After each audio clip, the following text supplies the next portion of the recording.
How's it going, everybody? So today in this video I'm going to be talking a little bit about tannins. So tannins include a wide variety of different compounds, essentially all from the same family. They are plant molecules, plant chemicals, phytonutrients, and they do serve many different benefits to humans when we consume them. They have astringent properties. Basically what that means is it causes constriction. For example, when you put an astringent, probably not pronouncing it right, but when you put an astringent on your skin, it causes the skin to constrict, which can clean the skin, it can close your pores, etc. It can kill bacteria, antibacterial, etc. And when you drink tannins, which have astringent properties, it can cause the stomach to contract or constrict. Okay, so that's why a lot of times, say somebody has like an eye infection or some type of, let's say, actually like a wound, right? Somebody has cut their skin or something. A lot of times, people will just put tea bags on their skin, especially black tea, because black tea is the highest in tannins, which are astringents, which causes skin to constrict, which closes the wound. All right, so that is only one property of tannins, like tannic acid, etc., etc.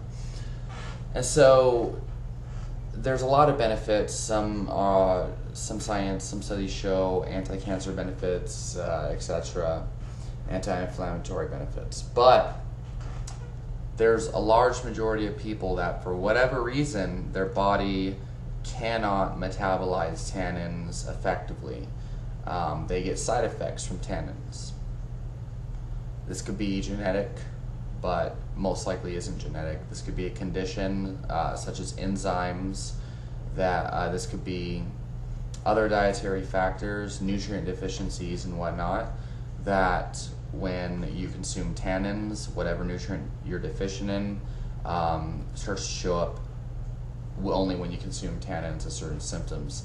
People get migraines, headaches, people get general lethargy, mood imbalances, jitteriness, etc. And so for a lot of people, if they consume tea or coffee, they might feel really jittery, and they will usually claim that it is the caffeine content, when in reality it's actually the tannins that do happen to cross the blood-brain barrier and can cause brain fog and jitteriness and all sorts of issues. And then if they consume an isolated caffeine supplement, if they are not under the belief that caffeine is bad and causes jitters, if they are not under the influence of a nocebo effect, isolated caffeine doesn't have the same effect on these people. So how do you know if it's the caffeine in the tea and the coffee or the tannins? And by the way, tannins are only found in specific plants in significant amounts, okay? Usually berries, especially dark berries, dark grapes, coffee bean, tea leaves, etc. These have high levels of tannins. Well, if you drink red wine and you have headaches, or you have these side effects, jitteriness, you're pissing excessively, insomnia from red wine, but you don't have these effects from white wine, you tried many different white wines, it's tannins. Okay? A lot of people drink red wine and they get problems and they assume it's the sulphites, but that's ridiculous, because if you can drink white wine but you can't drink red wine, they both have large amounts of sulfites. There's nothing about white wine that would remove sulfites from the winemaking process. People who think, oh, it's the sulfites, but they can drink white wine, generally don't have a good idea of they don't even know what sulfites are. Usually in this case, it's the tannins, okay?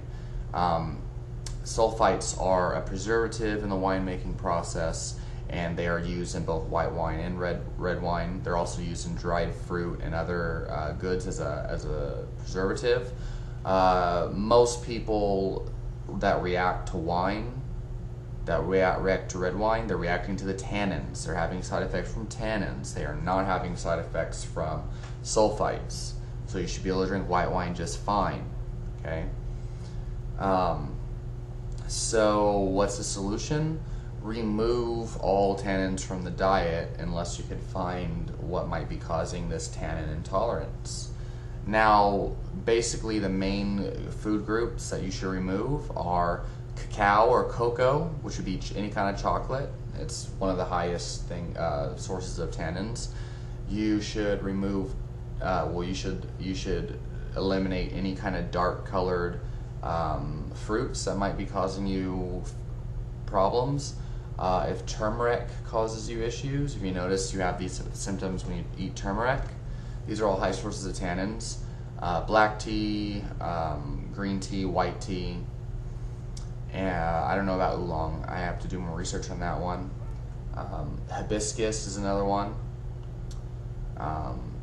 Coffee, to varying degrees, etc., etc. However, if you enjoy your caffeine kick and you want to get it from a plant source, you could try Goyusa, and it's being sold by the brand name of Runa.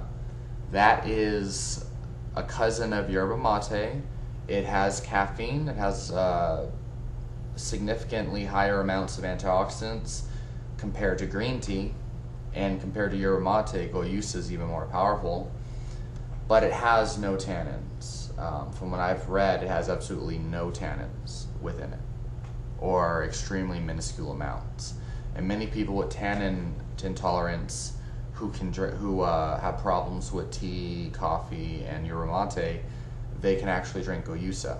So, tannin intolerance.